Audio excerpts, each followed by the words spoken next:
Revocato per domenica 4 febbraio lo sciopero dei treni, circolazione dunque regolare su rotaia in tutto il Veneto e quanto deciso nel tardo pomeriggio odierno dalle segreterie regionali Veneto dei sindacati dei trasporti con la dirigenza di Trenitalia.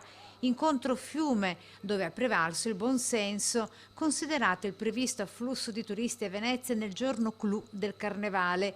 Non ci saranno invece convogli supplettivi, così come richiesto dall'amministrazione comunale, anche per cercare di far rispettare il numero chiuso, ovvero le 20.000 presenze nel salotto della città in piazza San Marco.